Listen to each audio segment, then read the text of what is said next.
Hello, नमस्कार. तुम्हा सगळ्यांचे मराठी रिव्ह्यूजमध्ये खूप खूप स्वागत.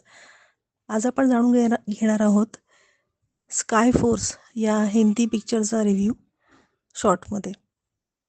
तर जाणून घेऊया हा सिनेमा कसा आहे, बघायचा की टाळायचा, त्याला स्टार किती मिळणार आहेत, त्याच्यात बघण्यासारखं काय आहे आणि टाळण्यासारखं काय आहे.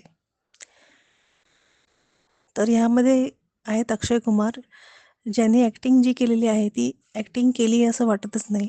प्रथमदर्शी तुम्हाला बघून वाटणारच नाही की ते ॲक्टिंग करत आहेत. त्यानंतर यामध्ये त्यांनी इंट्रोड्यूस केलेले जे नवीन ॲक्टर आहेत, वीर पहाडिया, यांच्यावरच पूर्णपणे आधारित हा सिनेमा आहे. त्यांचं थोडंसं डॅशिंग व्यक्तिमत्व दाखवलेलं आहे.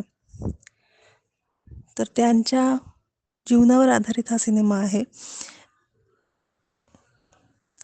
ट्रू स्टोरीवर हा सिनेमा आहे पूर्णपणे आधारित.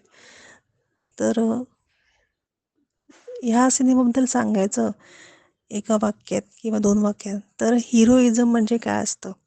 तर हिरोइझम म्हणजे चांगलं दिसणं नसतं. तर हिरोइझम म्हणजे चांगलं वागणं असतं. तुमचं कर्तृत्व काय आहे, हे तुमचं हिरोइझम ठरवतं. तर हा सिनेमा तसाच आहे. देशभक्तीपर ह्याच्यात आपल्याला दिसते देशभक्ती आणि आपल्या सबऑर्डिनेट्स, आपल्या टीममेट्सना वाचवण्यासाठी काय काय केलं जातं, ते ह्या सिनेमात आपल्याला पाहायला मिळणार आहे. तर ह्याच्यात वीर यांचं जे कॅरेक्टर आहे पॅडी, ते 1965च्या स्काय अटॅकमध्ये गायब होतात आणि 19 वर्षापर्यंत त्यांचा पत्ता लागतच नाही. तर ह्या सिनेमामध्ये आपल्याला हे दिसणार आहे की अक्षय कुमार आणि त्यांचे चांगले संबंध आहेत. तर ते ते त्याचा पाठलाग करतात की की हा कुठे गायब झाला, याला कसं शोधता येईल, ह्याच्यावरच त्यांचा रिटायरमेंट होईपर्यंत त्यांचा शोध चाललेला असतो. पण तरी काही थांगपत्ता लागत नाही. परंतु नंतर त्यापुढे काय होतं, त्यांना थांगपत्ता लागतो का, त्यांना माहिती मिळते का, आणि पॅडीचं काय होतं.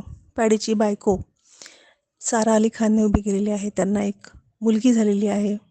तिने सुद्धा पायलट व्हावं अशी त्यांची अपेक्षा असते.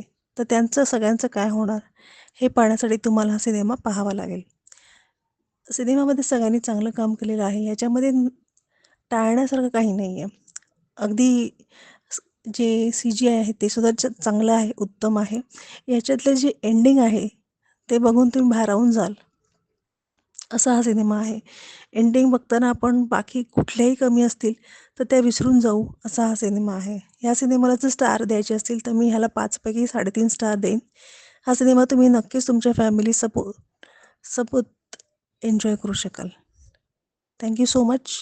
तुम्हाला हा सिनेमा कसा वाटला, जर तुम्ही पाहिला असेल तर त्याचेही रिव्ह्यू, त्याचे कमेंट्स नक्की कळवा. एक प्रेक्षक म्हणून माझा